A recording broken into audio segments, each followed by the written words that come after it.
I'm Lucy Caldwell, and I'm going to read from my short story, The Day He Met Jesus. My granddaddy had a story about the day he met Jesus.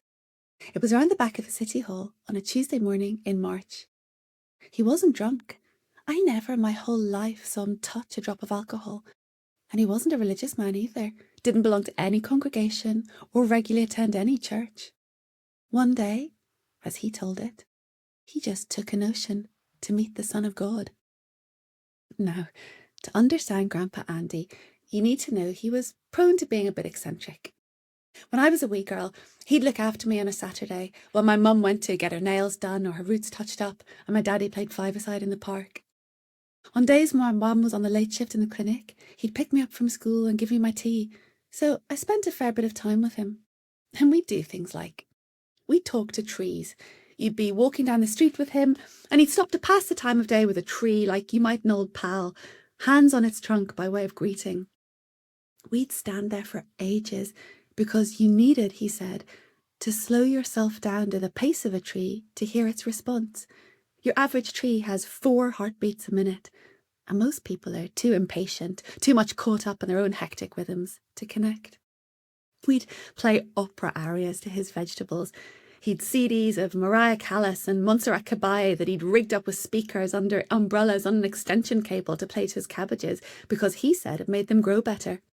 He said if you put on Lacme's Flower Duet, got down on your hunkers and really listened, you could hear them creaking wide and sighing with pleasure. He'd often send me home with one of those great big squeaky cabbages or lettuces that my mum refused to touch because whatever the magic of opera did, it didn't repel creepy crawlies, and my granddaddy's veg was always riddled with slugs and greenfly, even after a few goes in the salad spinner.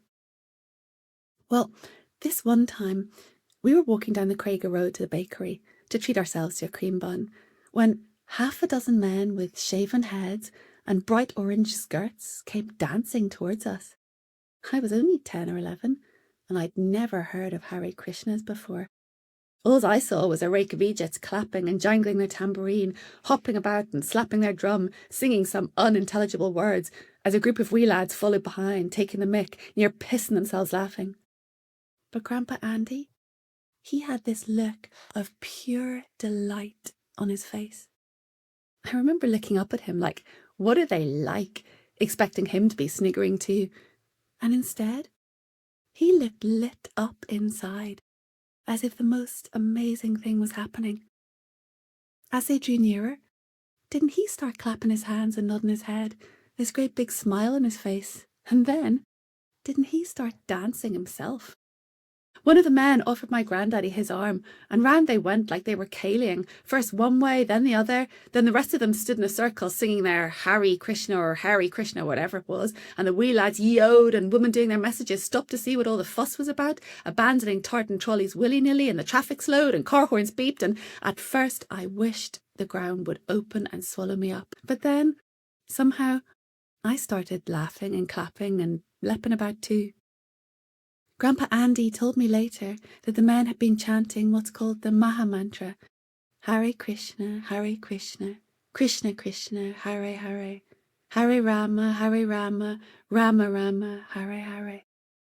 He told me that Maha was Sanskrit for great, and mantra came from 2 words, man meaning to think, and tra meaning an instrument or tool. A mantra, he said, was a tool of thought, something to force the mind. Just as an alarm clock wakes you up, the Hare Krishna mantra was meant to awaken something in your soul, to open you up to some new level of awareness or joy. It was all in the leaflet they'd given him, he said.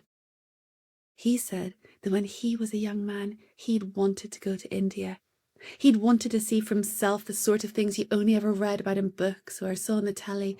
The gurus and the flowers and the temples, the sadhus and their loincloths, the cows with garlands of marigolds over their horns, the fireworks and confetti and candlelight of a Diwali, the thousands upon thousands of people immersing themselves in the river, all the colour and incense and the exaltation.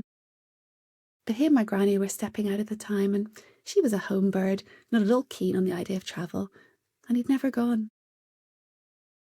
It turned out, though, that the men in orange were part of a Hare Krishna community on Inishrath, a wee island in the middle of Loch Earn, practically on our doorstep.